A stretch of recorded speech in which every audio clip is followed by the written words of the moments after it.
How are we, my friends? You are all very welcome along to Thursday night's late night agenda. A bit of a weird one with some Champions League games going on, but we said we'd jump on for a chat nonetheless. I hope life's treating you well. I hope you're getting the good weather that we're getting over here in Ireland at the moment. And loads for us to talk about tonight. Of course, we'll reflect on the game against AC Milan. We'll look ahead to Bournemouth. We'll talk about the Jarell Quansah story. We'll talk about the nonsense around Zubimendi that we broke really late last night. Well, I say broke, we reported on very, very late last night. And anything else, of course, that you guys want to go through, this is your chance to put it into the chat and we'll get stuck into it. Somebody made me laugh before the stream started. Oh, as always, I try and read through some of your comments just to get a vibe of how everyone's feeling. And one comment, that one, Gamer Kings. Craig, are you into running? Dude, does it look like I'm into running? Maybe back in the day when I was fitter and less fat. But no, not at the moment. But Connor is, though. Connor's on a real health kick at the moment. He's running a half marathon, I think, next month as well. So, yeah, no, mate, I'm not into running unless it's towards the ice cream man. But I appreciate you asking anyway. I mean, it's a fair question. I appreciate you asking, you know, but no, not quite there, mate. Not quite there.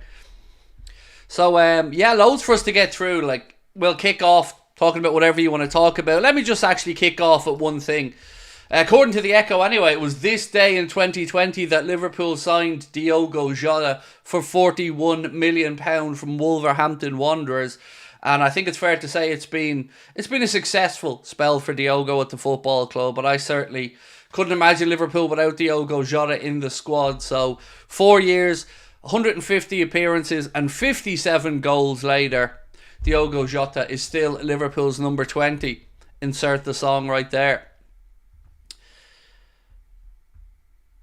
That's not true, Kay. You run the show when it comes to being the voice for the fans. I try my best, mate, you know. I try my best to give you my take on things and, of course, give you guys a chance to share your views as well. But yeah, I'm feeling good today, you know. I'm feeling happy. I'm feeling upbeat. I'm very grateful again for everyone being with me.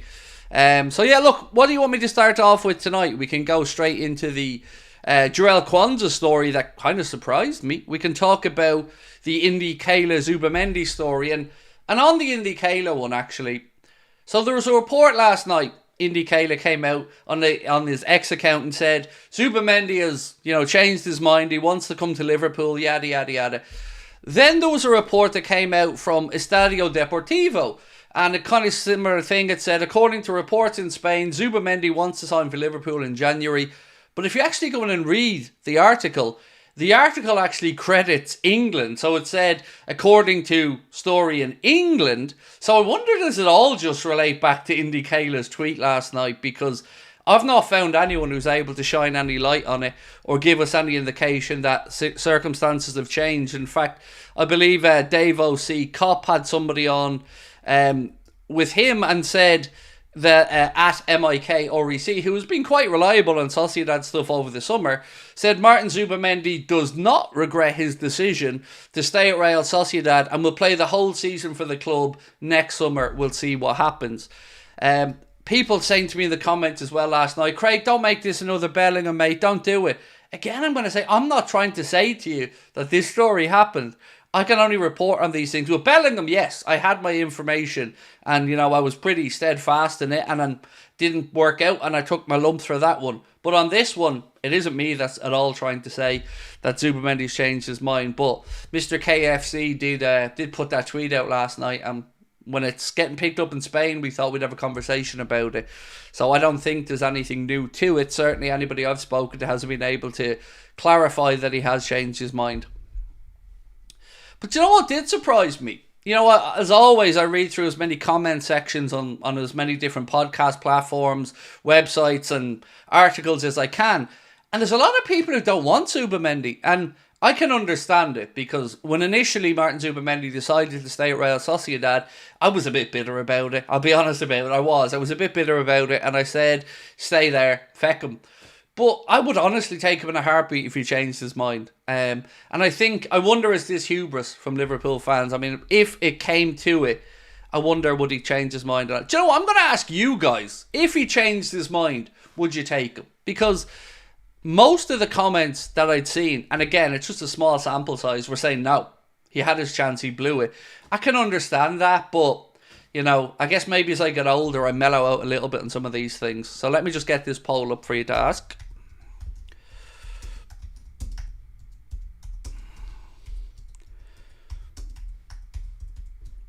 Right, so I'm just going to ask, would you take Zubi still if he wanted to come? If he changed his mind, if he put his hands up and said, look, lads, I made a mistake, I want to come to Liverpool, would you take him? So we'll leave that up for a while and you guys can vote away on that one.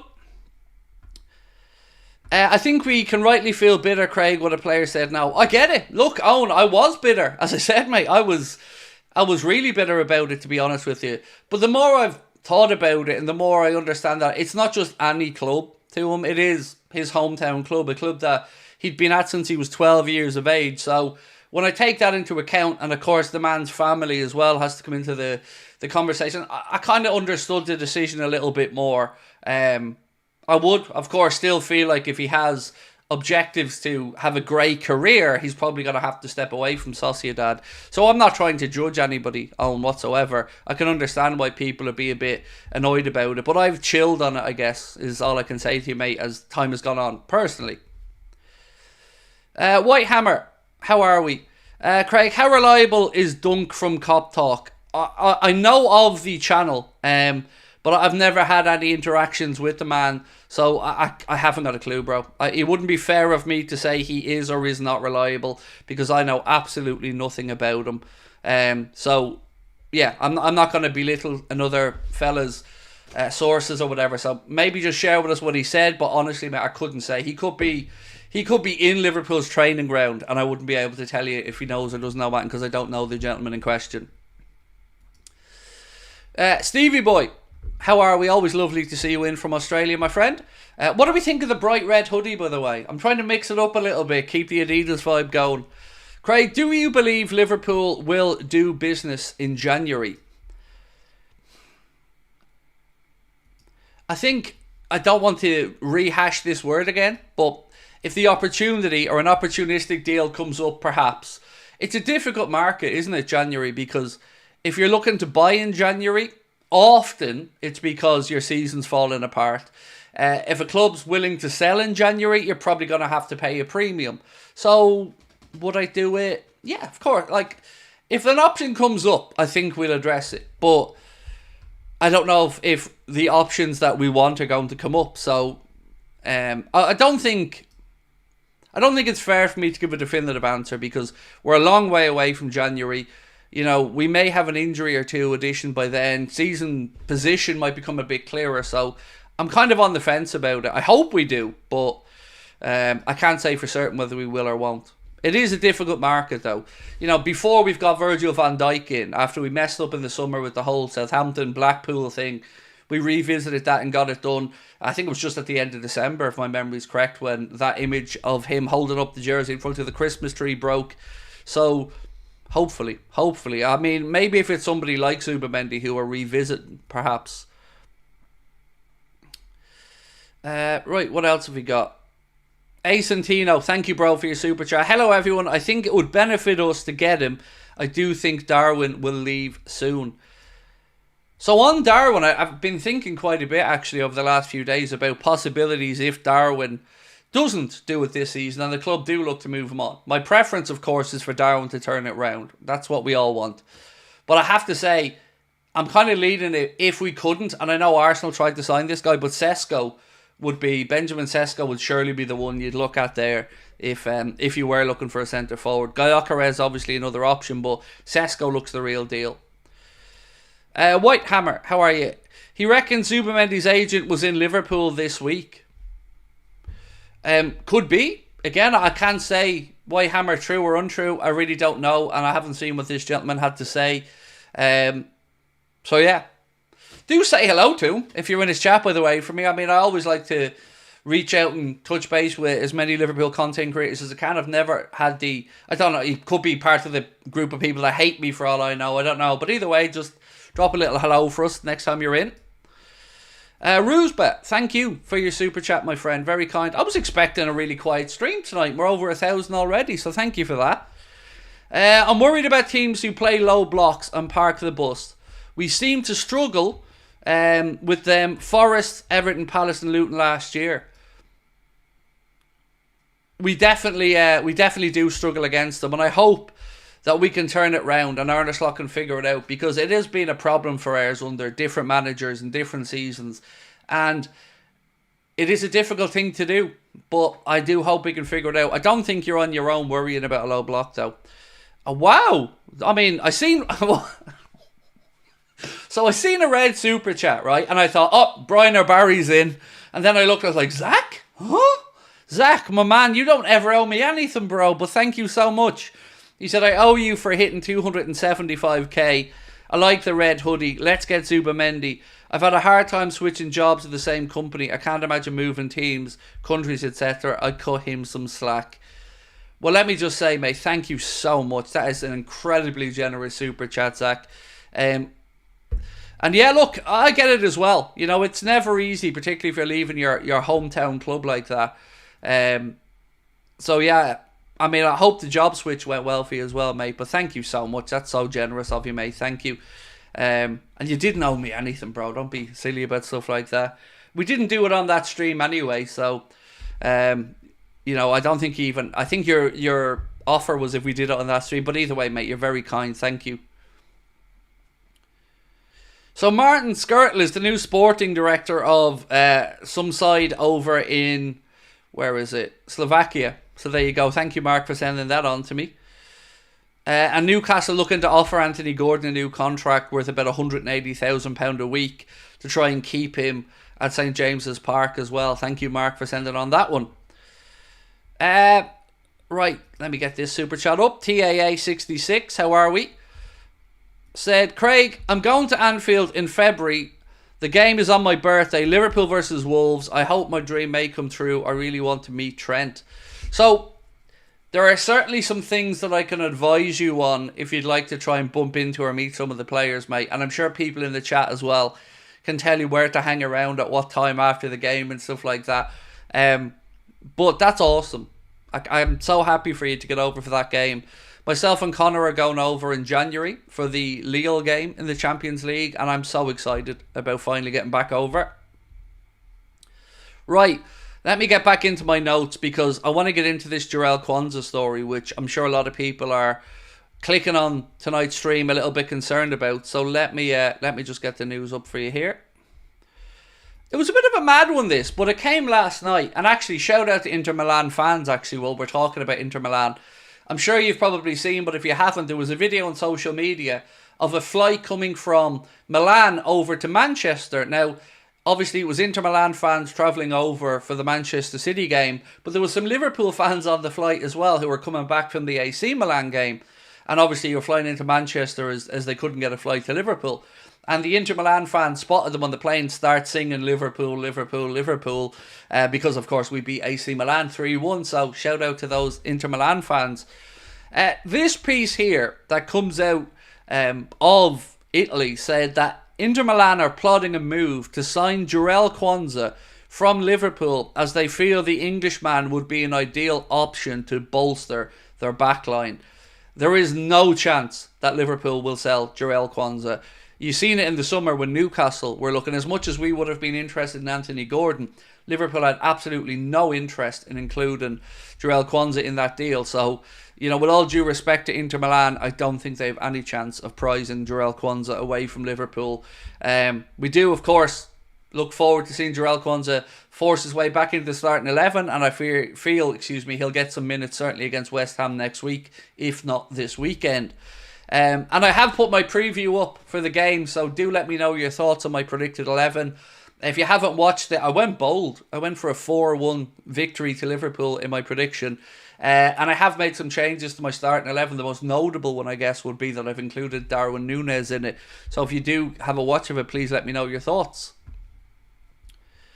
And also, to everyone, the tickets to the live shows, if you'd like to come and see us, remember you can get your tickets with a link at the top of the chat or in the description. If for any reason you have any financial difficulties or anything like that and you'd like to come along, as always, feel free to reach out via email. There's only been one person that I haven't given tickets to who's reached out via email.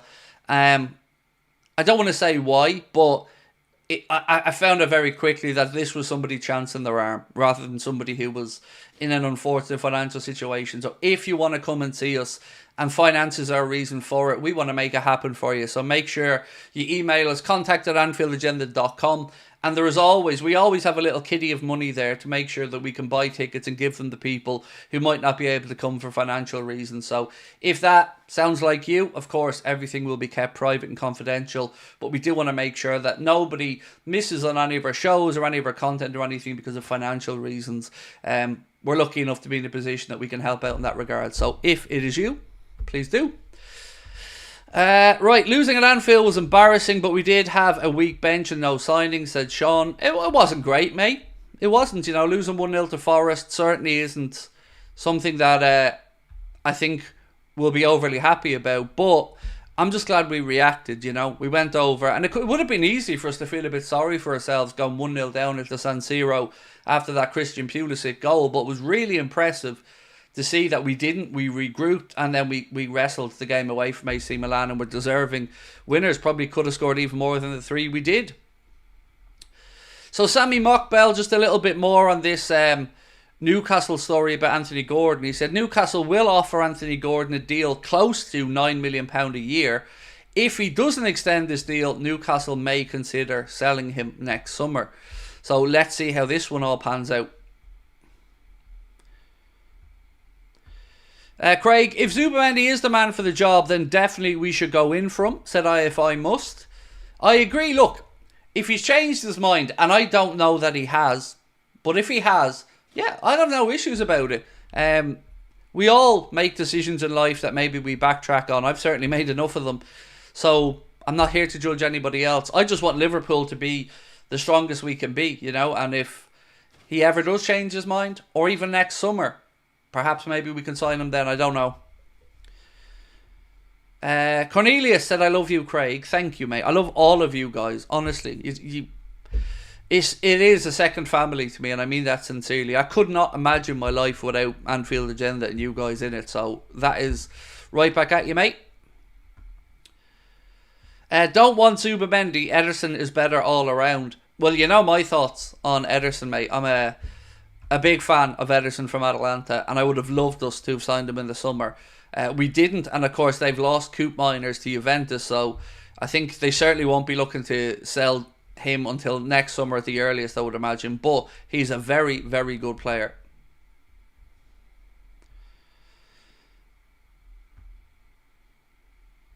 What's this? On 1ACM channel, don't know what that is, was describing Liverpool as being a team while AC Milan was being individuals. They were envious of the Liverpool team's spirit. Long may it stay.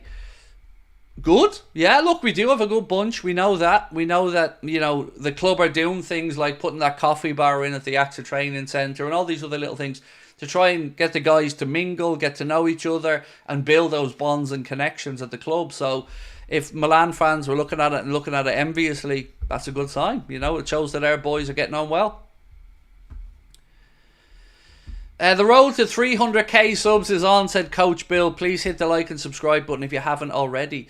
Yes, it is definitely on. And I'm not going to lie, normally I'll say to you I don't have a goal or a hope. I do. I would love us to get to 300,000 subscribers before Christmas or New Year. So if you are with us for the first time, please do hit that subscribe button and don't forget to drop a like. Right, TAA66, thank you again, mate, for your super chat. Let me get your comment up. It says, is it true either Inter or Milan are getting their own stadium? Also felt sorry for Mannion. He looked gutted. Didn't look good either. So the San Siro was supposed to be redone. In fact, it was supposed to have been knocked down and getting reconstructed. I don't know what the plans are for it at the minute. I don't know if either club have changed their outlook. I haven't really been keeping tabs on the situation. Inter Milan obviously had some financial concerns. The guy Sunning, I think, that owned it couldn't repay, or Sunning, I think the company that owned it couldn't repay the loan, so that was taken over by somebody else, I believe, but I haven't really kept up to date on it too much.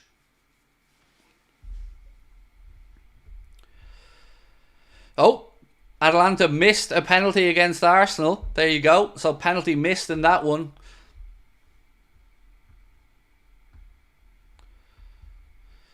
I take Zubimendi on our own terms and probably would be a reduced term. I mean, look, I don't think he's going to get much cheaper, to be fair. If we do sign him, I think it's going to be for the €60 million clause. Fair play to Raya. I mean, you guys are saying good save by Raya. So that's still scoreless then, is it, the Arsenal game? I'd seen it was 1-1 in Monaco between Monaco and Barcelona with a red card at the start of the game for Barca as well. Carl, how are you, mate? Carl Heffo said, Craig, my wish for January is a left back like Aït-Nouri. I like Aït-Nouri, mate. Excuse me. Has a release clause in his contract at Wolves as well. I think if my memory's right, it's something like 41, 42 million quid, something like that. I remember speaking with David Lynch as well. David Lynch speaks fondly of Aït-Nouri, and certainly he's somebody Liverpool have looked at. We can say that for certain. Actually, speaking about goalkeepers, you guys brought up David Raya. I want to just kind of draw your attention to something Ben Foster said, I think, on his podcast. He was asked, I think, which one of the two keepers, Brazilian keepers, does he think is the better one between Alisson and between Ederson. And first of all, he said Ederson is the best keeper for Manchester City and Alisson is the best keeper for Liverpool. But then he went on to say that he'd choose Ederson. And I am absolutely astounded that a goalkeeper, Ben Foster, who's played many, many games at the top level, would have made that decision. Because there's no doubt in my mind, as a former keeper myself, and certainly as somebody who's watched enough of both of them, that Alisson is by far the better goalkeeper. You can make an argument for Ederson's distribution and stuff like that, of course. But Alisson Becker is a better goalkeeper. There's just no doubt in my mind. So Ben, if you're watching this, you got that one wrong, sir. You got that one very wrong. Alisson is a better goalkeeper than Ederson. And there'd be no convincing me otherwise. And that isn't even put my Liverpool bias, right there in front. Genuinely, my opinion is Alisson Becker is at least 20-25% a better goalkeeper than Ederson, in my opinion. Did you see Ali has shaved his beard? I didn't see it, but somebody was saying that it was something to do with the team photo or something like that, which was being taken. So I'm sure it'll grow back quickly enough. I like Ali with the beard personally. I am Hernhey said, or I am Hern High said, yes, far better goalkeeper than Ederson. I think he is. Look, Ederson's a decent keeper. I'm not trying to say he's crap or anything, but I don't think it's even close for me. I think Alisson Becker is by far Alisson Becker is by far the better keeper.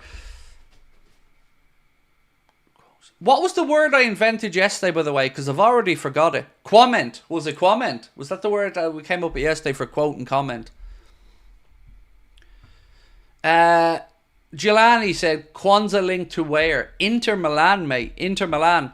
A report came out of Italy today to suggest that Inter Milan are lining up a potential move for Jarell Quansah as somebody they think that could be a good option for their defensive line. Now look, there's no chance that Liverpool are selling Jarell Quansah, so I don't think we have to be concerned about it. It was a quament. There you go, quament. That's the one. I thought it was that, but I couldn't remember.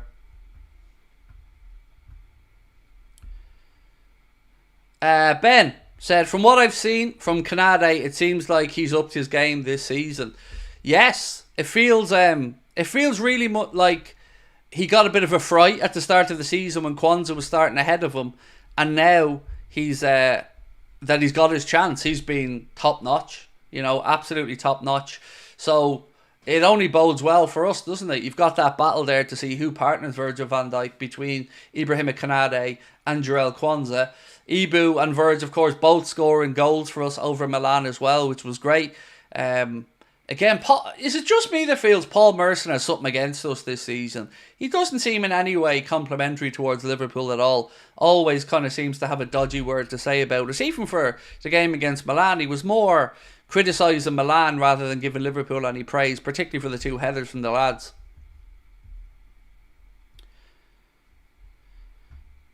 Do you think the press can go over on Arsenal's defence? Look, Arsenal's defence is impressive. Let's give them credit.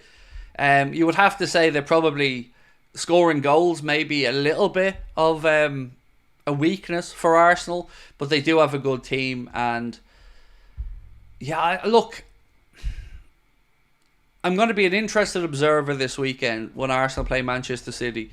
Last year they went and played City and they got a good credible draw, but they never looked like scoring. So it'll be interesting to see what way Arteta looks at it this weekend. Obviously they're going to have no Martin Odegaard. He's going to be out for probably, I think, 4 weeks, something like that. Yeah, there is Alisson clean shaven. Even McAllister looks surprised to see Ali with the clean shaven face. But look, he's a handsome man, isn't he?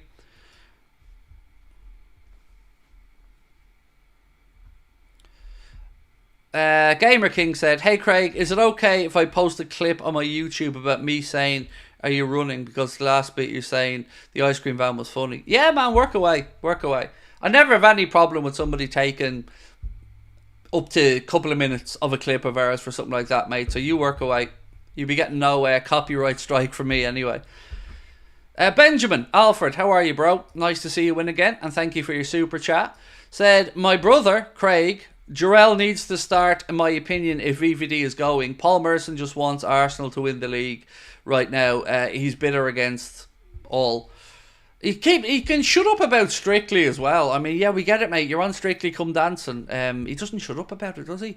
Quansah's been unlucky. You know, he hasn't really had too much of an opportunity since that switch in the Ipswich game. I think that's more down to how well Ibu was played rather than anything against Jarell Quansah. But we are going to have a lot of games coming up. I mean, between now and the next international break, it's 2 games a week. Obviously, we play Bournemouth at 3 p.m. on Saturday, and then we play West Ham in the League Cup on Wednesday. So I'm sure he's going to get a chance to get some minutes, and then it's up to him to make sure he impresses.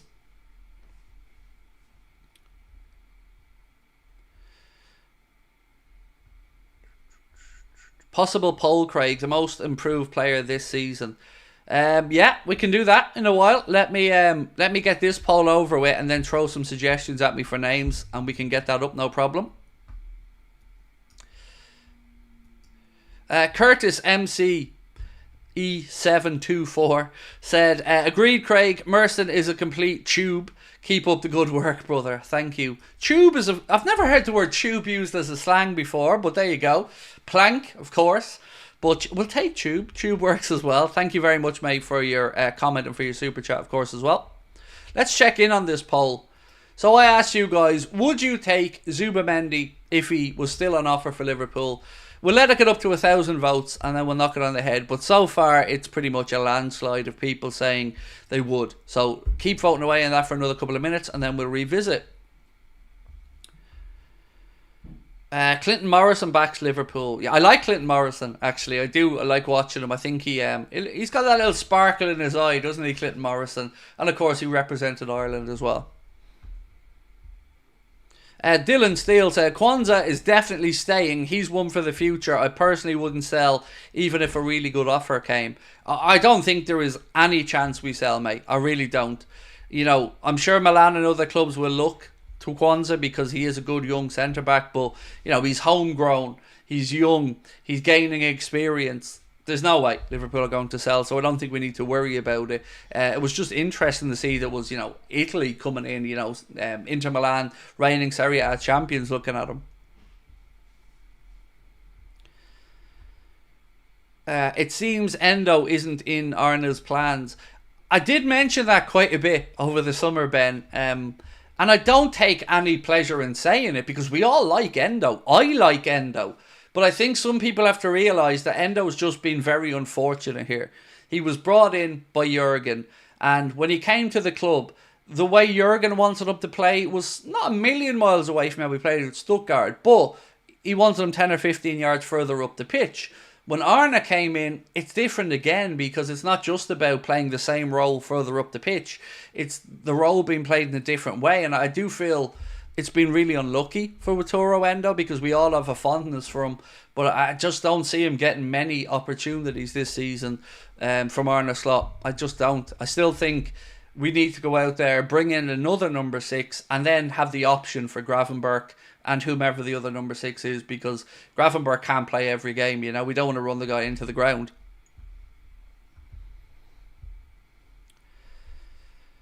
Right, let's check if we've got to the 1,000 votes on this poll. We're about 25 to go on the poll before I'll end it. Hey Craig, have I ever watched Impractical Jokers? Oh God, yes, of course. Yeah. Watched many episodes of Impractical Jokers. Are you doing anything else with Simon on either your channel or his? I really like your collaborations. Nothing's in the books. To do nothing's booked in so far. I'm not gonna lie, I was a little bit disappointed and it's nothing to do with Simon. Let me say that. I went onto his channel. I seen some of the comments. People just very harsh towards me. Some of it, people with an axe to grind because they've been banned from our community, but I didn't really appreciate reading through some of the comments, people calling me toxic and stuff like that. I went over and I was only ever positive and upbeat on his channel and respectful, as I always am. So I don't know, mate, you know, I don't want to put myself in harm's way, you know, because you always, when you go on somebody else's channel, you always go on to want to leave a comment to say thank you for having me on and stuff like that. So usually that's what I do, and then I spotted the comments. I just like, that is in no way representational of what I have done on that channel and what I've done when I've been over there. So I found it annoying, but not on him. Simon, it was nothing to do with Si. I really like Si, so I'm sure we will do some stuff in the future, but that just took me aback a little bit, because I certainly don't think I'm a toxic person. I'm an opinionated person, absolutely, but I would never ever put myself in a toxic category, because I only try and bring people together and lift people up. You know, punching down is never something I'm trying to do. Dylan said, I still think not getting Palhinha from Fulham last season was a big miss. He's really underrated. He's a great player, but if you take into account his age profile as well, he's 29 now, Palhinha. So I could understand that decision, but he is a very good player. Right, so we've had 1,000 votes. I'm going to end this one. Said, would you take Zubimendi still at Liverpool? And 77% of you guys have said yes, you would take Martin Zubimendi. Irfan said, Craig toxic, he's legit the exact opposite. You see, I figured out something over the past couple of months. So I had a little to do with Paul Tompkins behind the scenes. And it seems as if a lot of people judge me based off a thumbnail or a little clip that they see. And Paul Tompkins was somebody who I would have had a great communication with behind the scenes. I drop in an email every so often. A big fan of Paul Tompkins' work, and something happened behind the scenes between the two of us that I didn't really appreciate, because it was casting aspersions of me after openly admitting not watching the content, and I found it very sad that somebody I admired and looked up to like that would perhaps pass a judgment. Now, I did ask him for his opinion on something. Let's be honest about that as well.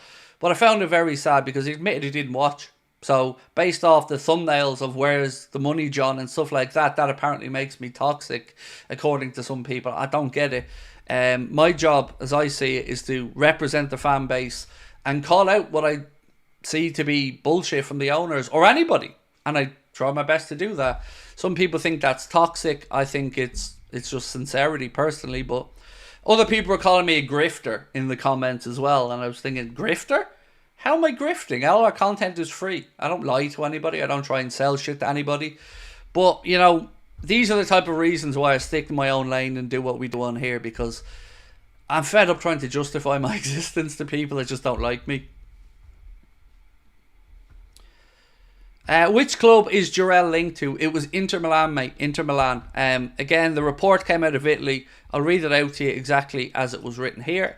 LFC Transfer Room posted this and said, interlive.it said, Milan are plotting a move to sign Jarell Quansah from Liverpool, as they feel the Englishman would be an ideal option to bolster their backline. They've got no hope. But it was Inter Milan. Right, I'm going to get this poll up that I promised a second ago. Right, so give me some shouts for most improved so far this season. You know, obviously we'll be putting Gravenberch in there, but give me some shouts of players you'd like in.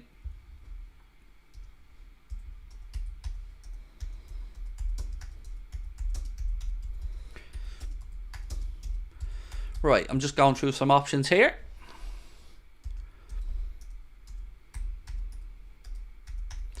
Right, so Gravenberch is one. Lucho, that's another good shout.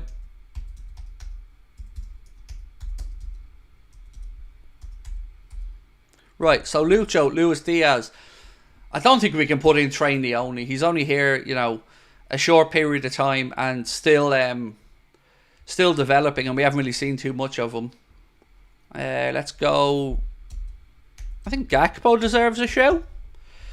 And one more. I've one more space, so give me one more option. I've got Gakpo, Diaz, and Gravenberch. I need one more option. Canade. Right, let's go. Canade. So there we go. I've given you 4 options. Who do you think's the most improved? If it isn't one of those players, by all means, feel free to just lash a comment in. The reason I didn't put in Szoboszlai is because I don't really feel he has improved. You know, remember there was a time last season where Szoboszlai was playing really, really well. And then he dropped off, and I think he's gotten back up to where he needs to be. But I don't feel, personally, we've seen the best of him yet. I still think there's more to come from Dom. Let me get this comment up from Michael Burns, and thank you, Michael, for your super chat. Said Liverpool play best against big teams because both teams go for it, whereas when you play small teams, they park the bus and it tends to end in a draw. Whenever we play a team that comes to park the bus, Michael, like a Nottingham Forest, I always say this: if possible, go all out in the first 20-30 minutes to get that goal. Because then at least if they start parking the bus, well then you can knock it around the back line and force them to come on to you. But it is important in those type of games for me, Michael, that we get a breakthrough in them. And the longer it goes on without that breakthrough, you know, obviously the more confident the defending team are going to be, the more frustrated our fans, the players and us are going to be. And against Forest, outside of the couple of chances in the first half, I thought in the second half we never really looked too likely to do much or break the deadlock. Martin said he's not homegrown, he's from Warrington. I think you've misinterpreted what homegrown means, Martin. It means he was trained and brought up in an English academy system. So he's absolutely homegrown. Yeah, that's what homegrown means, mate. He played for 3 years under the age of 18 or 20. I think it's 18 though. And brought up through an English academy system. So he very much is homegrown, sir. And he's definitely listed as homegrown under the squad lists as well. He's 21 at the minute, but you know he will be a homegrown player. And appreciate your 9 months membership, Martin, but I think you got confused with what I meant by homegrown there.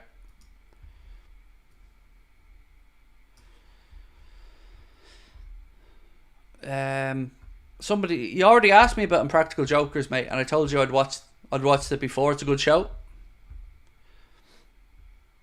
I don't think Gravenberch had a single bad game, said Owen. He played either average or good last season. Diaz was atrocious at times, then good. I just don't think Ryan got too many opportunities last year with Jurgen. I felt like he deserved more opportunities. So Arne has obviously come in and liked what he'd seen from Ryan, and you know he's getting glowing praise everywhere, not just from us Liverpool fans, other sections in the media, even the Dutch media are talking about how well he looks. Rafael van der Vaart's been singing his praises as well. So it's just been great to see. You know, we've always wanted somebody to unlock that potential in Gravenberch, and it looks like an arm around the shoulder, some confidence inspired by Arne Slot is the way forward. Look, and I'm not trying to say that as a dig to Jurgen whatsoever, but it looks like we've a very settled midfield three right now with Szoboszlai, McAllister and Gravenberch, and it's a really, really good unit. Like, it really has been impressive to see those three go about their work. Benjamin, again, thank you so much. Is Anfield becoming quiet due to ticket prices or have been just spoiled? Do miss the emotion of Klopp. So I raised this with David Lynch, who goes to every game. You know, as a journalist, he's there every Liverpool home game. And I asked him about this because it's been a big topic of conversation between Liverpool fans. And thank you, Rachel, for gifting a membership as well. Rachel Todd gifted an Anfield Agenda membership. Thank you, Rachel. And he didn't really think there was much of a difference. I think there's various factors come into when we're talking about atmosphere. Firstly, let's start with the obvious one.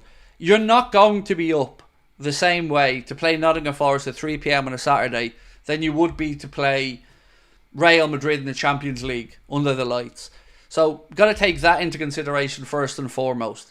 Then, yes, ticket pricing is going to be a factor because a lot of people are priced out of a game. Just as an example, for me and Connor to go over to Anfield to watch a game, we have no way of getting tickets, the same as everybody else. So we went to the club and we bought our tickets directly from the club for the Lille game. And our ticket cost us £380 sterling each, which is about 440, 450 euro. So of course, price is now starting to become a barrier. And that was for the Carlsberg dugout, to be fair, because they were the only tickets we could get. But yes, price is a problem. The next generation of Liverpool fans being in there is something that worries me as well. Say what you want about Everton and stuff, but they've always been able to make sure that they get the next generation of Evertonians in through the turnstiles. And I think you do want to see the local kids, you know, go onto the Kop, create the atmosphere and noise. So I think that's another factor in it. I don't know where I stand with the tourist thing, because when you're talking about tourists or day trippers, I think they need to be put into two categories. Because I know a load of people who come over from Ireland, Norway, other parts of the UK, regularly, you know, multiple times a season.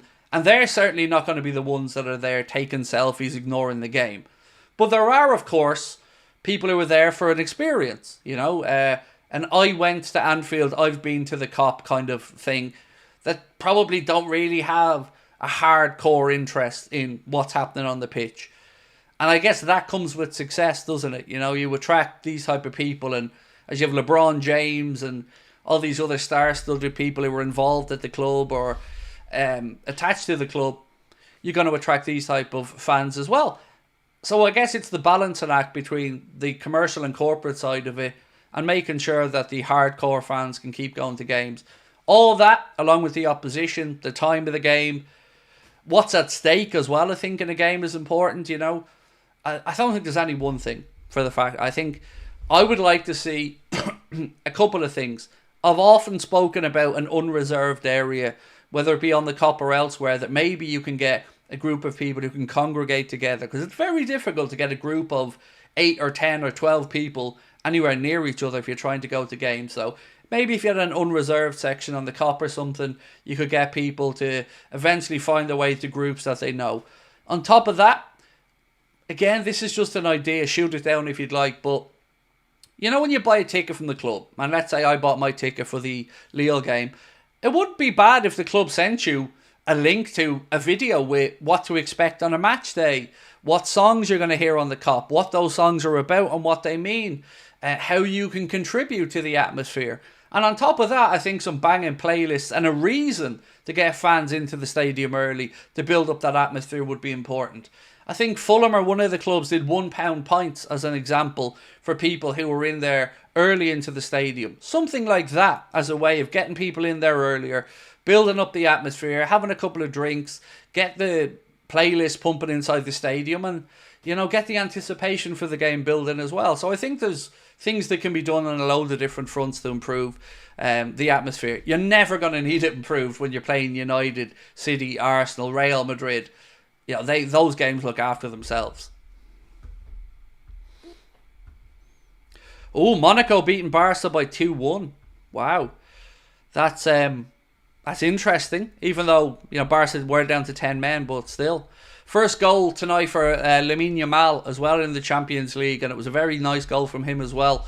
Cut in on his left foot, edge of the box, buried it bottom corner.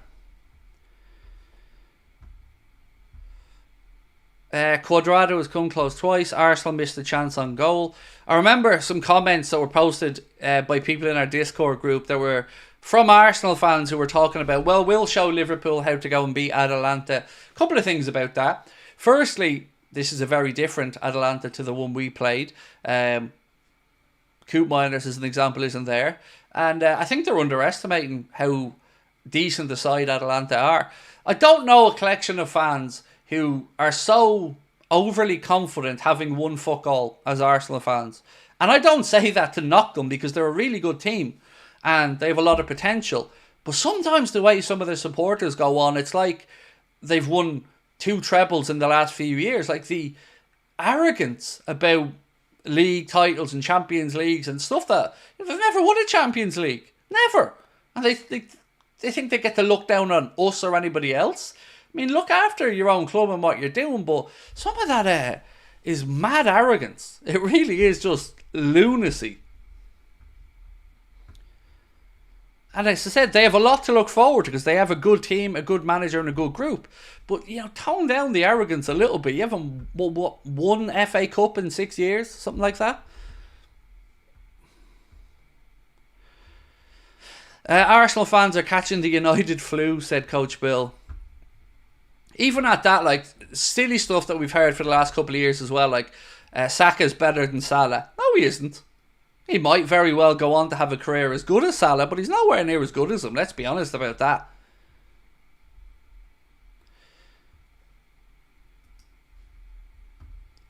Zubimendi rumours proven to have originated from a parody Twitter account. I know. We spoke about it. It was Indy Kayla's account, mate. Indy Kayla last night posted what he called an exclusive. And I think I still have the tweet here from yesterday. Bear with me. Yeah. It actually exactly read, exclusive, Real Sociedad midfielder Martin Zubimendi has now decided to leave in January. The player has asked Liverpool to bid for his services and regretting his summer decision to stay in Spain. And nobody seems to have been able to put any credibility to that whatsoever. A report then came out in Spain that some people have latched onto, but that report was based off this as well. So what I would say is, if this turns out not to be true, it's about time these accounts got called out for their manipulating of fans.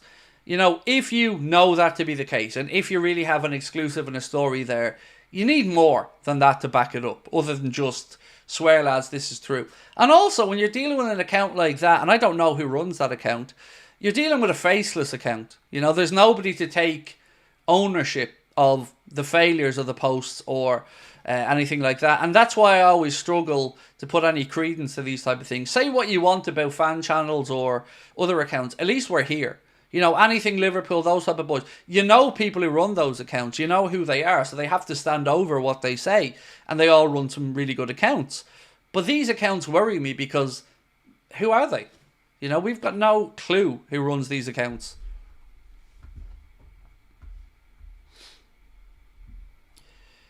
He's tackling the only sort of weak side to his game. Everything else is class, said Owen.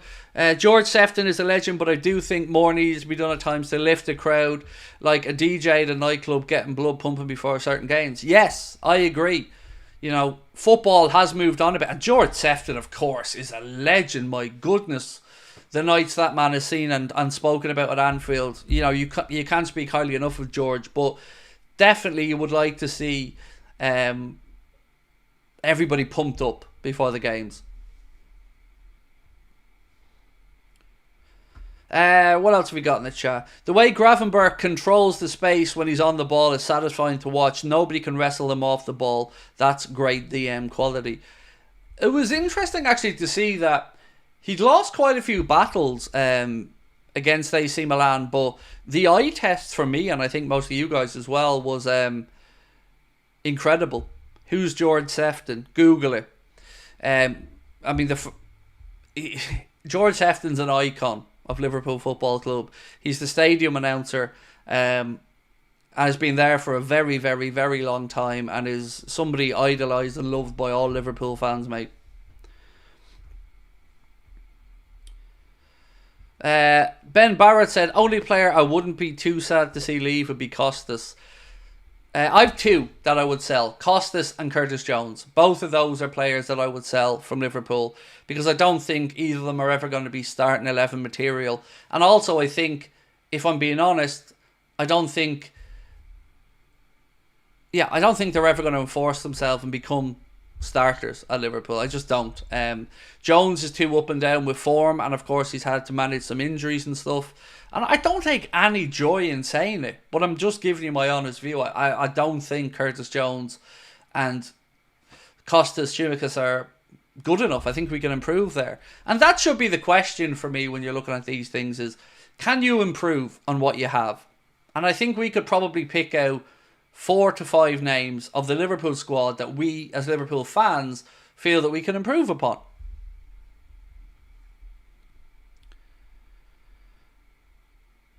Edmund said Liverpool must go and get in Zubimendi. He's our man. So my concern there, Edmund, is what happens next summer if Alonso leaves Leverkusen and goes to Madrid.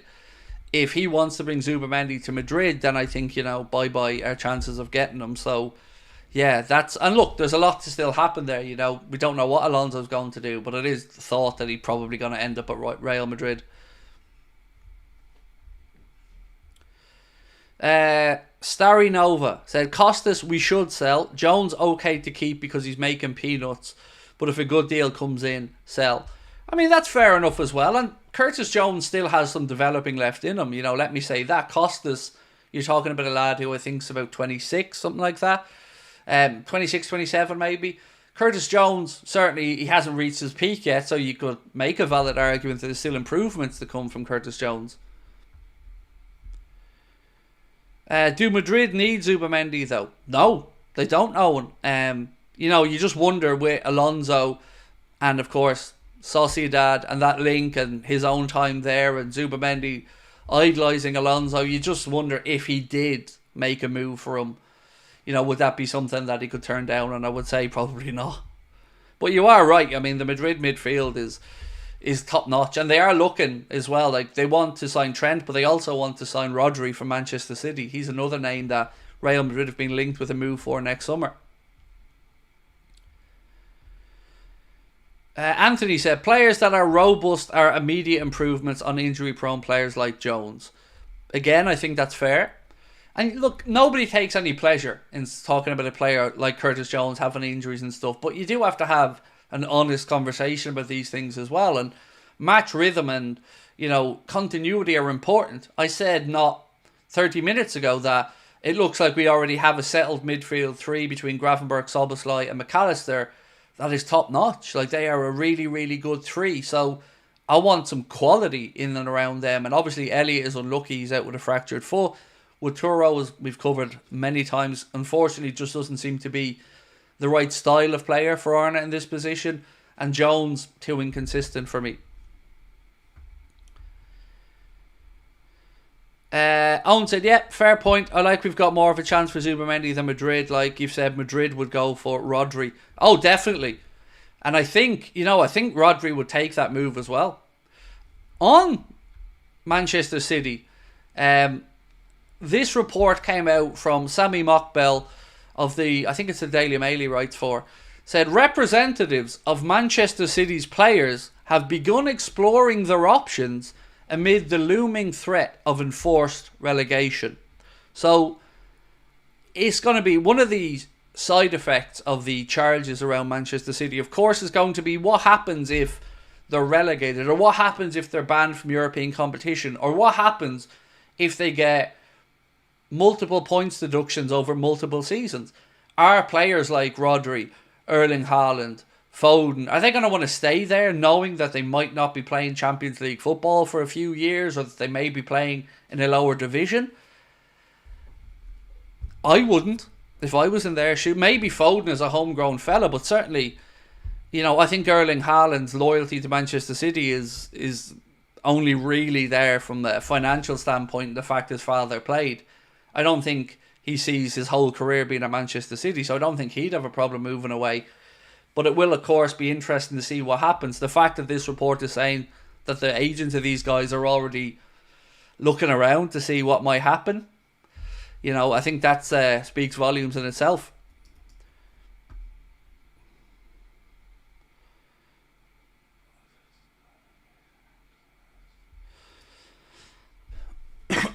So this report from Team Talk said Real Madrid have shown an interest in signing Reece James as they look to replace Dani Carvajal.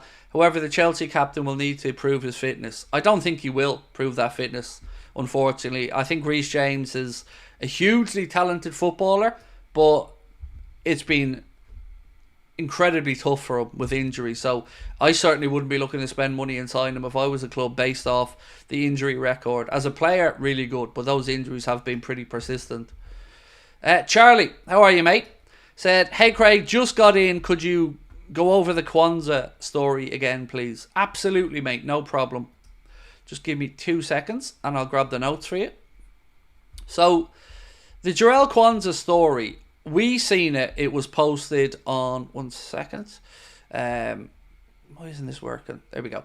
It was posted by LFC Transfer Room, and they credit interlive.it, so an Italian fan site, I think.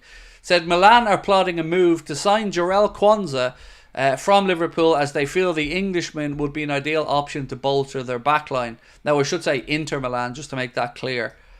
And they can look as much as they want, but they're not going to get him. Liverpool aren't going to sell Jarell Quansah. And if you don't believe me, you don't have to. Look at in the summer when Newcastle wanted him included in a deal for Anthony Gordon. Liverpool has no interest. Pro said, and look, this is an age-old question that lots of people ask. He said, I think Jones would have gone long time ago if he was not a Scouser. You know, I'll never really know the answer to that question, mate. And I don't certainly think about him and give him more or less clout because he's a Scouser. I just look at him and just don't think he's been consistent enough at any point, for me personally. Let's check in on the poll though. And look, I knew this was going to be a landslide. Most improved Liverpool player this season. We've given you 4 options: Ryan Gravenberch, Luis Diaz, Cody Gakpo and Ibrahima Konate. And so far, look, I can end that. It's a landslide. It's going to be Ryan Gravenberch, who has 88% of the votes on that one. And look, I agree. He is absolutely the most improved player so far. Again, a little bit of a shout out to our own show, which is coming up November the 15th. You can get your tickets either with the link in the description, with the link at the top of the chat, or you can just go to the Hot Water Comedy Club website and have a look at the events on there. Tickets are priced at £20 this time around, and it's an all ages event, meaning that you're all welcome to come along no matter what age you are. And as you can see, we're going to bring a musician, a comedian, and of course myself and Connor as well. And we're going to put on a great night for you November 15th. During the November international break as well. So, well, we're all bored. We can get together in Liverpool, have a bit of fun, and hopefully a good night. Hope all is well. What is your favourite drink? Diet Coke and Fanta Lemon. They'd be the 2 things that I would drink common. And water is probably the thing I drink the most of, though, in all honesty. Oh, I got this new coffee today. It's like a Nescafe instant coffee, but it was a Nescafe instant caramel. I was like, oh, hello. It was lovely. Really nice.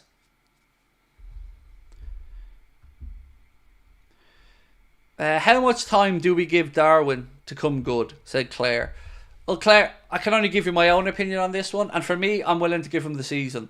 And he needs to get opportunities in the starting 11 as well. Like, if we're going to rule Darwin in or rule Darwin out, we need to give him a consistent run of games to see what he can do. And I would start him this weekend against Bournemouth for a couple of reasons. One, I liked what I seen when he came off the bench against AC Milan. He looked far more up for it than in previous games that I've seen. And also, you know, Jota has had a couple of average games for me, so he's not nailed on to start. So I think the fact Bournemouth are going to come, usually they have a go. They're not a team historically that have sat back against us. They come and try to play. And I think that will leave some space for Darwin to be able to utilise. So I would start him this weekend. And hopefully, you know, he can grab himself a goal and start building that confidence. Ben Barrett said Fanta Lemon is the go. Do you know what? I can't be the only one who thinks that Fanta Lemon in Spain hits different. I don't know what it is about it, but even since I've been a child, every time I've gone to Spain, usually I mix up between Diet Coke and Fanta Lemon. I'm straight on the Fanta Lemons. Something about it over in Spain, I don't know if the recipe's a little bit different or something, but it's top tier. It really is.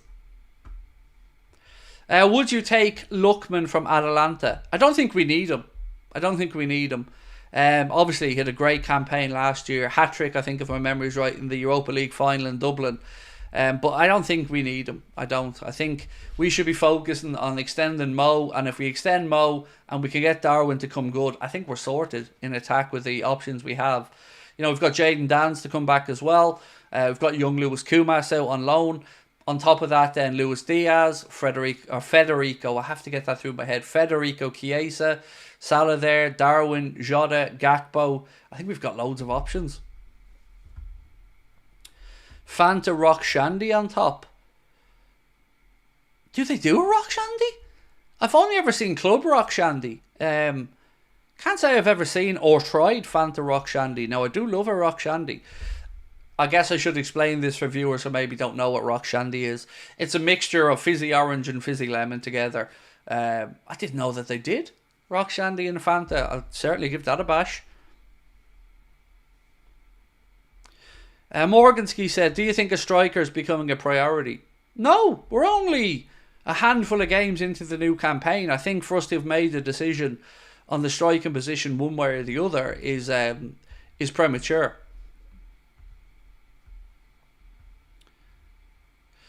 The Facebook Network said, thank you for that cultural lesson. I was lost briefly. Oh, mate, it's okay. There's loads of things, like red lemonade is a very Irish thing as well. And that I would have to explain to other people. Cream soda, another thing that's very UK and Irish, I think. Eddie Cox Wilkins, how are you, mate? Said, for me, Darwin would start every week. Well, I think giving him a run of games before we judge him or get rid of him is certainly fair to do. And I would start him this weekend, Eddie, as I said to you earlier on. I like the matchup against Bournemouth.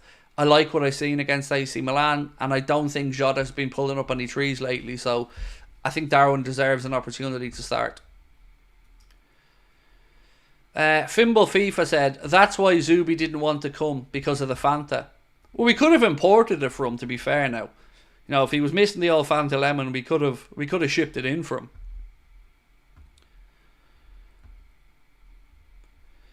Craig, my mate's son has started the YouTube channel. He's 15 and blind from birth. Do you mind if I share his channel in the chat? Absolutely not, Tony. You work away, mate. Please do put the name in, and I'll happily give the young man a shout out as well. Look, I'm somebody that feels like there is enough space in the whole content creation world for everybody.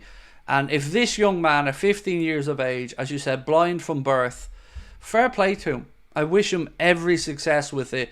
And, you know, it takes a lot to put yourself out there and give it a go. I wish him nothing but the best, mate. So yes, please do share it in the chat. And of course, we'll happily give his channel a shout out as well. I don't like cream soda, said Troy. It's average. I don't like it either. I don't like it, mate. It's okay with ice cream in it, though, if you're having a float. But no, I wouldn't be a fan of cream soda. My grandmother loved it.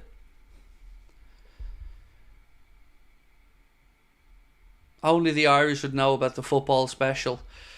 I'd seen that advertised somewhere, actually, recently, the football special. Kyle said, Quansah ain't going anywhere. He's due to learn and become a Liverpool legend. I agree, mate. He's not going anywhere. But it doesn't stop, I guess, the interest in other clubs in him. But I'm with you. I don't think he's going anywhere. Why would we sell him?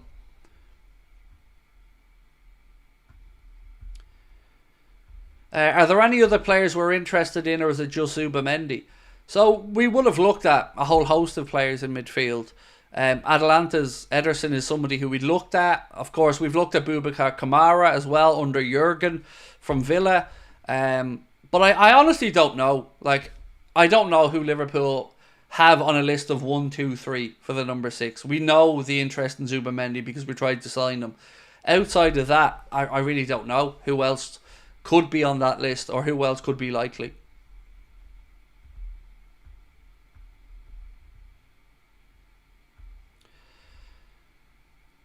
Just checked, 6:51 a.m. before work. I take Zubimendi. Is he coming? No, I don't think so. There was a report from Indy Kayla that said exclusive, Zubimendi's changed his mind and wants to come to Liverpool. That was then picked up in Spain and they wrote a piece over there, and it again credited reports from England. So I can't substantiate that claim from him or that account at all. Anybody I've spoken to can't substantiate it and say that there's anything to it. So I think if it is bullshit, then shame on them for, again, misleading people. I hate seeing people manipulated like that over something just for a few clicks or to drag attention to yourself. And that's what hiding behind a name like Indie Kayla or something like that. It could be anybody, and nobody ever has to front up or face the bullshit that they come up with. So yeah, I don't think it's true. I'd love it to be true, but I don't think it is. In your opinion, would you play Jota or Nunes this weekend? I would start Darwin Nunes. I did my preview. It's out. I went out earlier on this afternoon. If you have a chance, please do give it a watch. Where I give you my score prediction, my starting 11 prediction. I run through the recent history between us and Bournemouth and the results, Bournemouth's last 5 fixture results as well, and my starting 11 prediction. And I do have Darwin in my predicted 11, James. So yeah, please do give it a look if you get a chance. Right, I'm keeping an eye out for this young man's account name. What was it? Tony, wasn't it, who posted it in? I just don't want to miss it in case Tony does post in the young man's account name. I want to give him a shout out.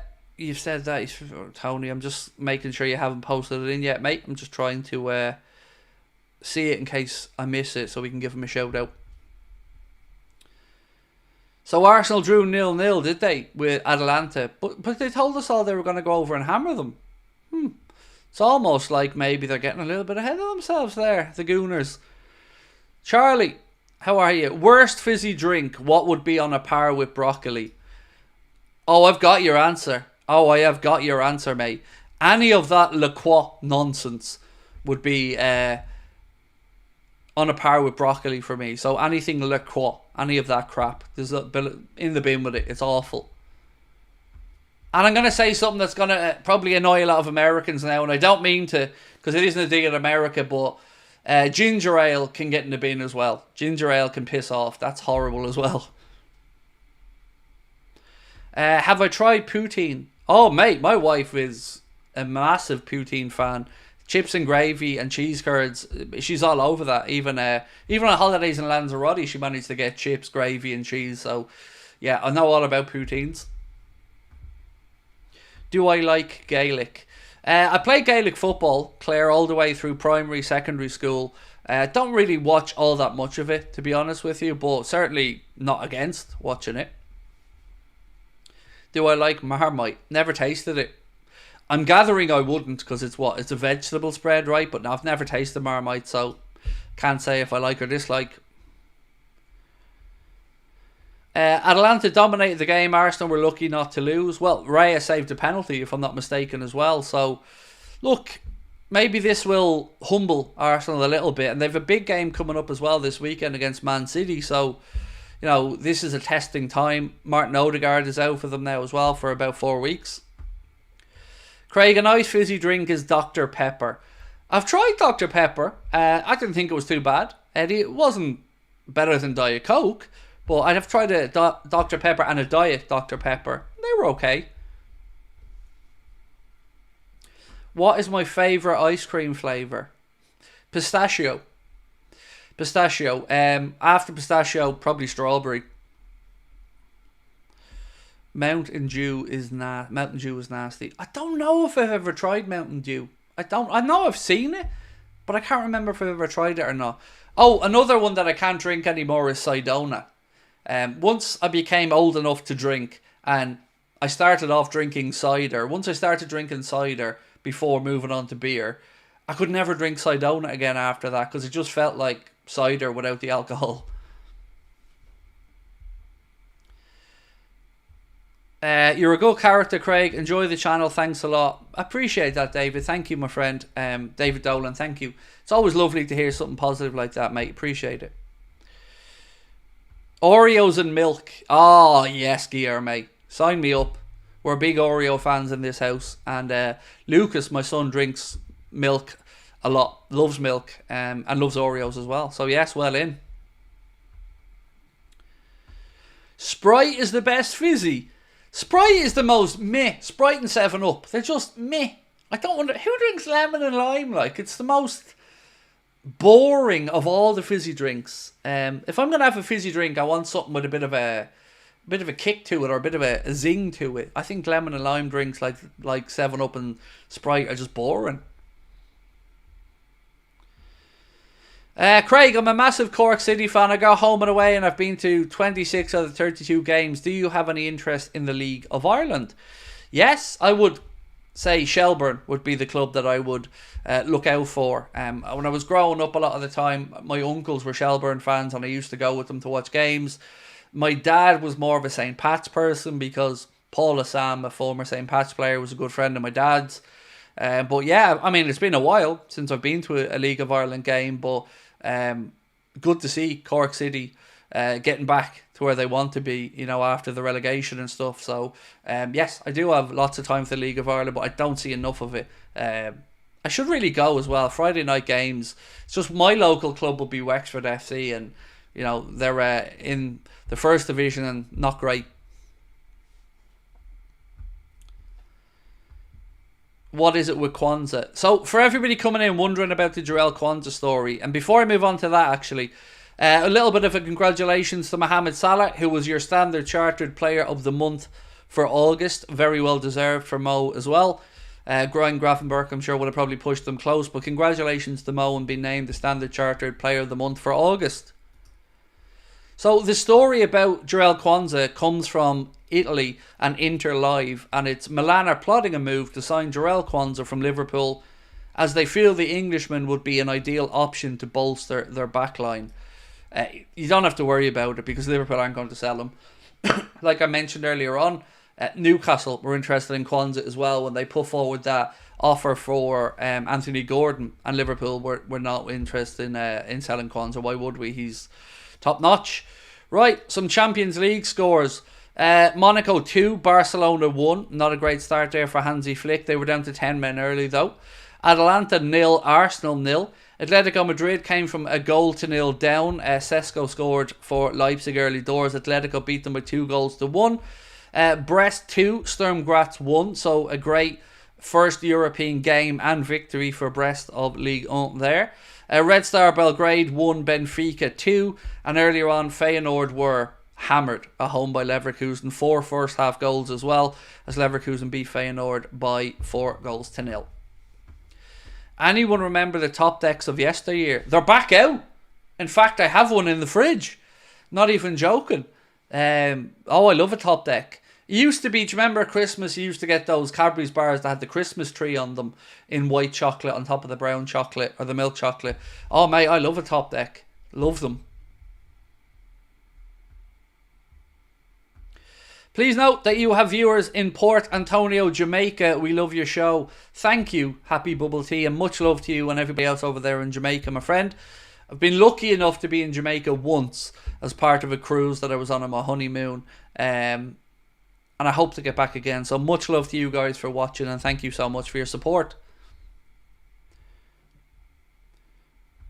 Bring it out, Craig. Sabrina! Can I have the top deck from the fridge? Tony answered. Right, where's Tony's post? Where is it? Just going to try to find the name of that young man's channel for Tony. Where is it? George Travels. George Travels is his YouTube channel name. So absolutely, if you are interested in checking out, please do go and check out young George's channel, George Travels. Look, there you go. It's still a bit. There you go. Top deck. There you go. See? From the 90s. They're back. 1993 it says. Yeah, 1993.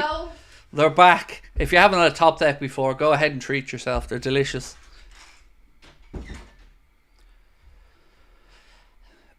Would you rather have Bellingham or Palmer from Chelsea? Bellingham. I mean, Palmer's a good player, but I'd rather Bellingham. So yes, George Travels. Do check out that young man's channel. And again, from all of us here at Anfield Agenda, wish him nothing but the best. Fair play to him. I hope he enjoys the travelling around as well, by the way. But best of luck to George on his new channel. Deirdre Drake said, I miss Whisper Bites. My wife loves Whispers. I don't mind a Whisper Gold now, but I wouldn't be massive on Whispers. Mary's eating one right now. And they're as good as you remember, Mary, right? Because every time I have one, I have to say, it hits the spot, like it does the job. So, yes, top decks are back.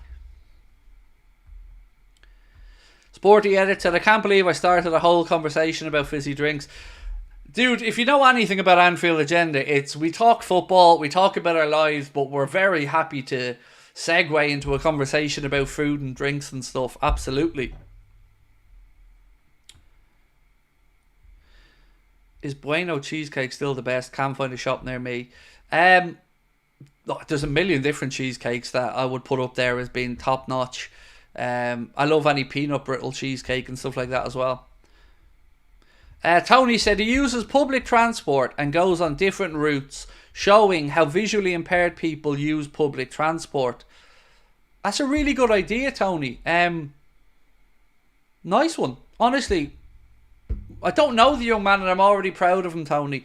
That's brilliant. And it's a really important thing as well. I think a lot of people would like to see what it's like for a young man like George using public transport without vision, and what that whole journey entails. So I think it's a great idea, and I wish him nothing but the best with it, Tony. And thank you for sharing it with us. I mean, I really do appreciate you giving the young man a shout out.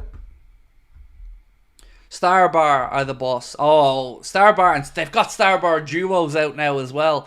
And I've also got one of them in the fridge because I'm still keeping my chocolate in the fridge. It's still, it's still at the time of the year with the chocolate still in the fridge. Actually, there's a poll for the last few minutes. Chocolate in the fridge, yes or no? 1 second.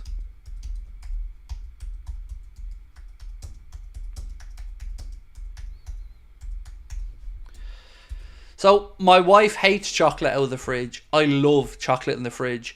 And when I was over in Florida last, I got some pretzel M&Ms and I put them in the freezer when I was in Florida. Oof, elite. So yeah, I need your opinion. Chocolate in the fridge, yes or no?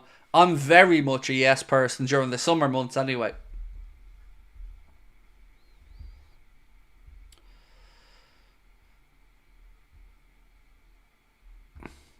Chocolate in the fridge is the law, said Anthony. Fridge, yes. Freezer, no. It was just for this particular one because I was over in Florida and it was roasting over there. And I wanted to just come in from being outside and have something cold to eat, and it was lovely. But normally I wouldn't put it in the freezer. Thriller X said, Craig, I saw that the owners are in talks to sell the club. So I don't have any information on that, mate. I know people are talking about the stuff with Saudi and talking about the fact that Liverpool are opening an academy in Saudi Arabia. I've got no idea if Liverpool are in talks if FSG are in talks to sell the club or not. So I don't feel I can add anything to that conversation, unfortunately, because I've not got any news of it. Loss of taste in the fridge.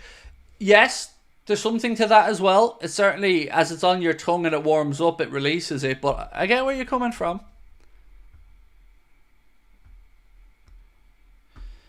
Sean said, no fridge for chocolate and no ice in drinks is a question for people. I hate my drinks with ice. I'm the same, Sean. I won't put ice in my drinks either. It waters it down and I don't like it. But what I have started trying are, the, what are they called? Not rubber, but you can get ice cubes that aren't made of water. Like that, you freeze them and then silicone, I think they are. And you drop them into the drinks. Them I don't mind. But yeah, if I'm out anywhere, I won't have ice in my drink at all. Right, ladies and gentlemen, if you haven't, please do take a second and drop a like for me.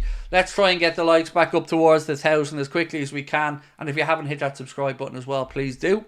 Tomorrow, of course, we are going to be live at 8:45 with the late night agenda. And then we have our match day on Saturday where we're going to be taking on Bournemouth. We'll be live from 2 p.m. with our full watch along, player ratings, match reaction, everything you would expect on a match day. Just don't expect me to come on Saturday night because AJ's fighting Dubois and I'm absolutely parking my ass in front of the TV and watching that.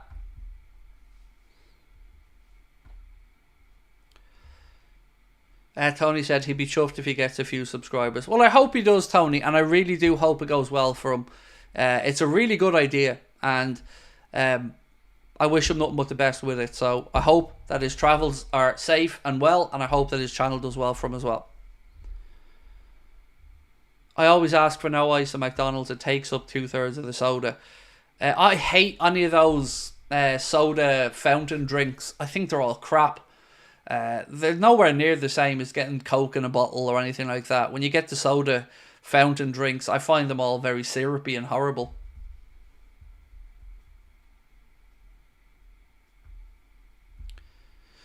Dylan said, ice destroys my teeth as the urge to chew it is so tempting. Oh, I have really sensitive teeth as well, mate. I can't be chewing on ice. Even thinking about it now is giving me a pain. Nimoy said, George Travels is nearly up to 100 subs. Maybe we can sub his channel and show our support. Yes, please do. George Travels, please do go over and hit the sub button for young George. And thank you, Tony, as well, for highlighting it for us. If you do have a second, yes, do go out and check out George's channel and give it a sub. And make sure you leave a couple of comments as well, saying hello from his friends at Anfield Agenda. Nomad said, glass bottle Coke hits different. So there's George's channel. Let me just pin that to the top of the chat for a minute, Mark. 1 second.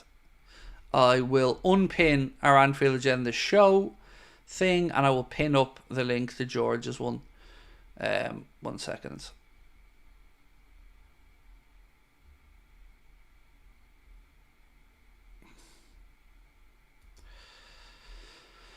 There we go. So George's channel is now pinned to the top of the live chat. If anybody wants to click and go and show George some support, we really would appreciate that as well. Would you rather drink out of a bottle or out of a can? I love a can. I love a can. Do you remember the super cans? Is anyone old enough in Ireland to remember them? You used to, before they brought out the half-litre bottles of Diet Coke and stuff, you used to be able to get a super can. And they were deadly. I love them as well. Toblerone is the daddy. Yes, a Toblerone out of the fridge hits different. It does. The big pervert ones as well. The big, duty-free ones.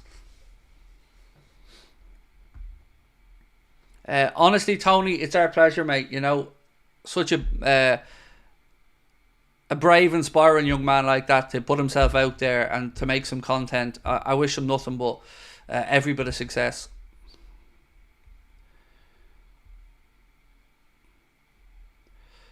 Let me click on it, see if I can subscribe here. 1 second. There we go. We've subscribed as well. I've hit the subscribe button over there for George. So yes, do go and check out George's channel. And we wish him every success with it.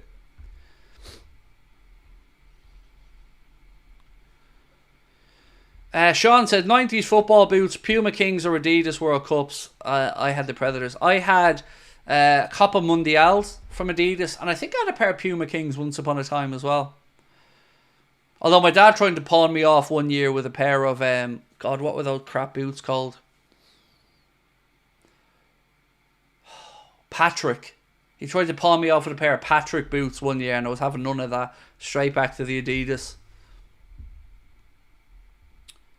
Let's check in on our poll. Chocolate in the fridge, yes or no? We've had 250 votes so far, and so far chocolate in the fridge is winning. So if you want to have your say in the poll, you know what to do. If you don't think chocolate belongs in the fridge, have a vote.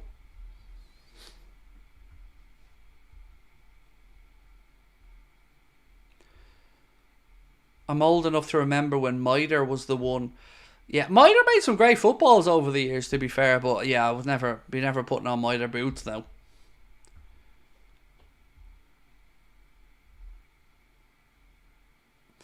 Dave said, I might have to start a channel. Just signed for a new car and phone for my wife.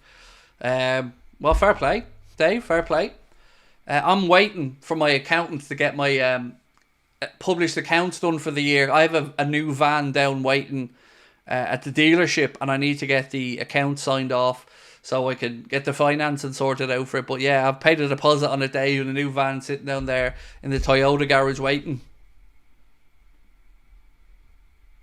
Only a little van now, don't mind. I don't need that too big.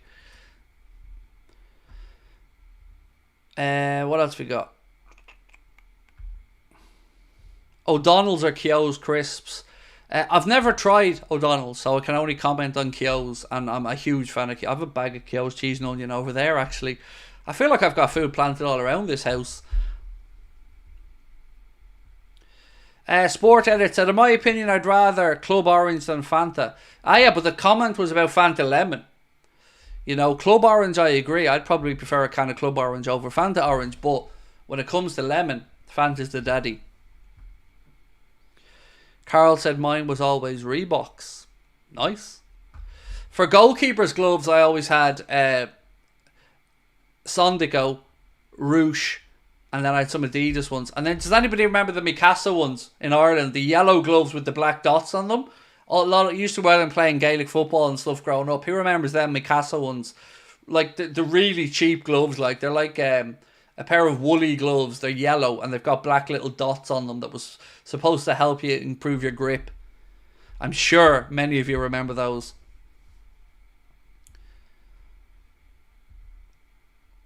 And then sometimes when you're playing, you'd split them up. You'd give one glove to a mate. So if you're playing Gaelic football, he'd have the left, you'd have the right, or vice versa.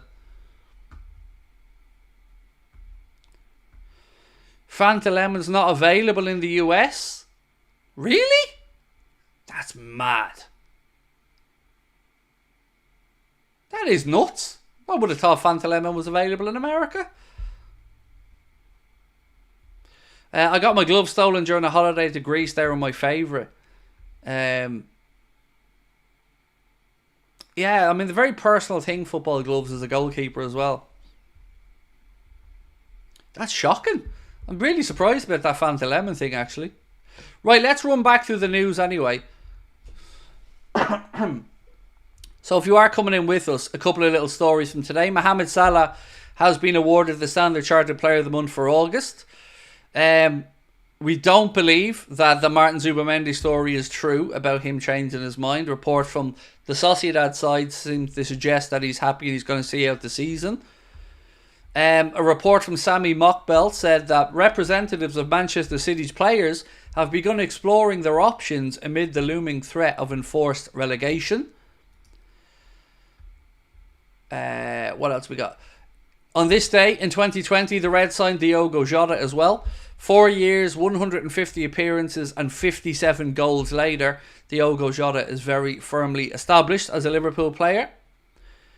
And then on top of that, there was a report from Sami Mokbel again that said Newcastle will offer Anthony Gordon close to £9 million a year to convince him to stay at Newcastle. It does go on to say if Gordon doesn't extend his deal, Newcastle may consider selling him next summer.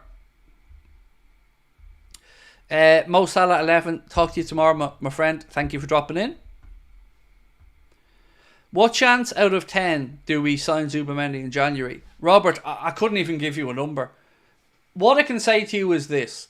If the player changed his mind and indicated to Liverpool that he would like to move, based on my conversations with David Lynch and based on his understanding of how the situation was left between Liverpool and him, Liverpool would be open to it.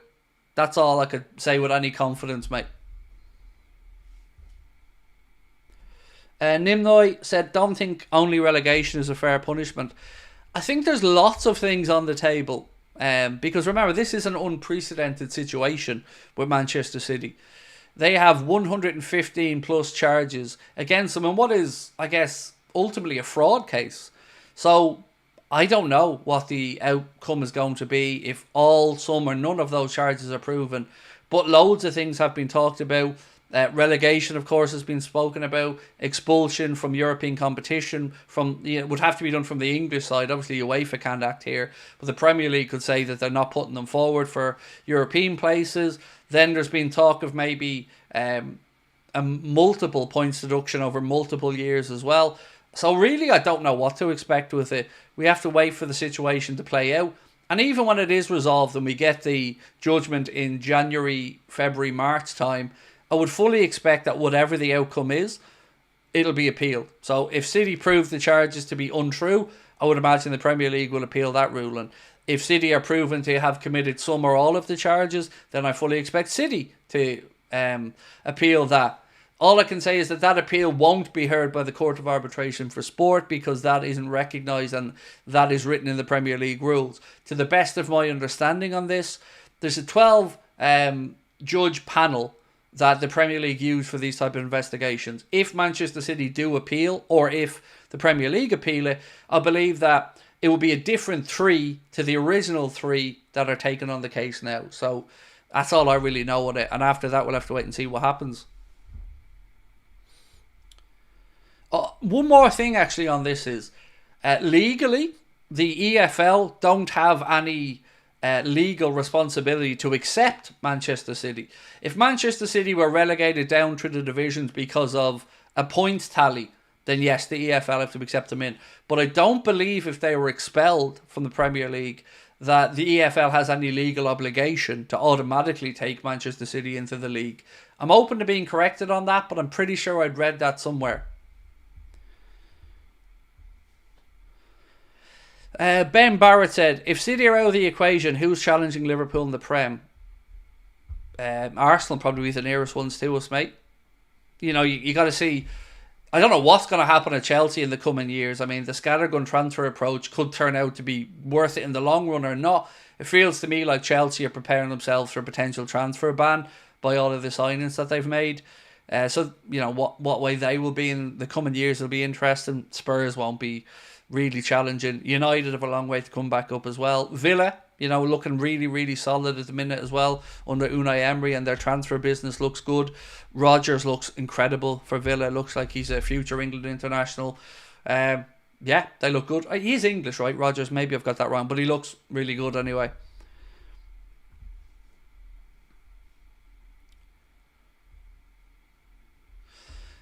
Ryan said, chocolate in the fridge, but here in the Falklands you can leave it outdoors. I would, well, yeah, same in Ireland here, mate. During the winter, you could leave your meat outside in the back garden as well, and it'd be cold enough to keep it refrigerated. What's my favourite chocolate ever? Star Bar, Yasir. Cadbury Star Bar is my favourite bar of chocolate. Nessic said, I don't want Everton to be relegated either. One of the fixtures I always look forward to each season is the Merseyside Derby. Yeah, so I totally understand that. You know, for the city of Liverpool, I'd hate for it not to have two teams in the Premier League. Everton fans have been through the mill over the last 5-10 years or so, and that new stadium there in Bramley-Moore Dock waiting for them to move into as well. It will be a pretty underwhelming experience for Everton fans if that was in the Championship. Yeah, I like Everton being down the bottom of the Prem, hovering just above the relegation zone, but I don't know if I ever really do want them out, because I know the whole city of Liverpool will suffer. From a football and bantering standpoint, yeah, you want to see them relegated, but for the city of Liverpool and what having two Premier League clubs there represents, and the income and the travel and stuff, it would definitely be a knock to the city's economy. It would be hilarious though, Callum, yes, it would be.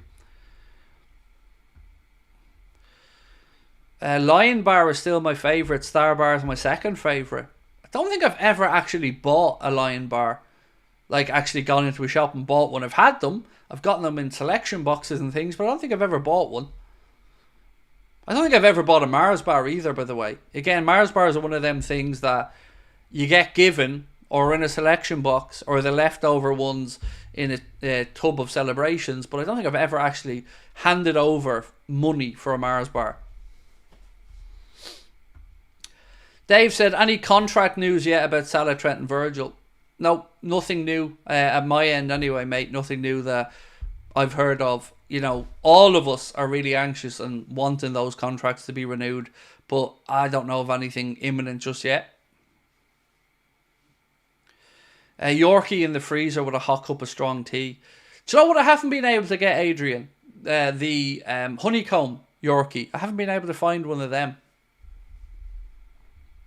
I also love them Marabou sweets. Freo or Frau or something they're called in other parts of Europe. Freya, I think it is actually. Them and Marabou. Oh, incredible.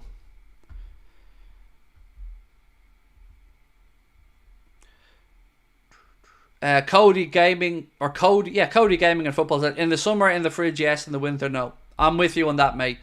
So let's check in on that poll before we finish up in a few minutes.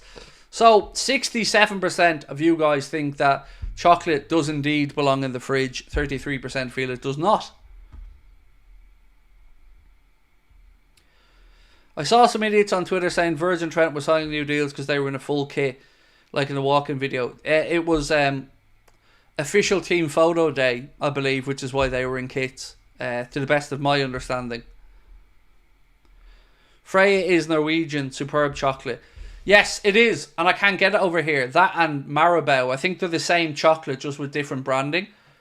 I love it, and I every time I go to IKEA, I can get the dime version of it, but I love just the plain milk chocolate. I just can't get it anywhere. So if anybody in Norway or in that part of the world wants to post me over some Freya chocolate, I would be, especially the cylindrical tubes of them, I'd be very grateful. I love that chocolate. Man City does need a severe punishment. There needs to be an example set so cheating is not tolerated, said Andrew. And if you do, then the team will face punishment. Absolutely. This is an unprecedented circumstance where we're talking about potential cheating, the likes of which English football has never seen. And it doesn't just impact City, of course, it impacts all the other football clubs in the football pyramid and their supporters. So yeah, I agree. If they're proven to be found guilty, then the book should be thrown at them. Chocolate agenda. Everything agenda, Dino. You know, we talk about everything on here, mate. Football. The only things we don't talk about are politics and religion. Anything else we can have a chat about. Mark said, my 13-year-old boy broke his wrist at school today. He's stuck at the hospital. He listens to you every night. Can you give a shout out to Arthur P? Oh, mate, bear with me. If you want to reach out to me via email, mate, I'll happily make a little video or something from, you know, absolutely no problem whatsoever. But until then, Mark, let me just say, what's the young man's name? Arthur. Dude, I'm so sorry that you broke your wrist. My own son broke his two wrists or his two arms at the same time, believe it or not, Arthur. So thank you so much, Arthur, for watching the channel. I hope you're out of the hospital soon, young man. I hope you're back doing whatever it is that makes you happy. And thank you so much for watching. I'm so sorry you're going through what you're going through, young man, but I hope you are back to your best soon. And thank you so much for supporting the channel. Finland have many really good chocolate bars, said Ben. Craig, send them a mug. Yes, again, want to give me an address? Happily post. Yeah, that's a great show. What was this man's name again? Mark, drop me an email, bro, honestly, and I will send me your address and I'll send the young man over an Anfield Agenda mug. It's the very least we can do. Please do, you know, the email address is contact@anfieldagenda.com. Please do drop me an email and I'll make sure we post over a mug for the young man. Great shout, Dave. Good suggestion, bro. Lee said, I guess beating Italian teams in the Champions League isn't for everyone. I know, especially when they were giving a Billy Big Bollocks the whole week as well, talking about they're going to show us how to go and beat them over there.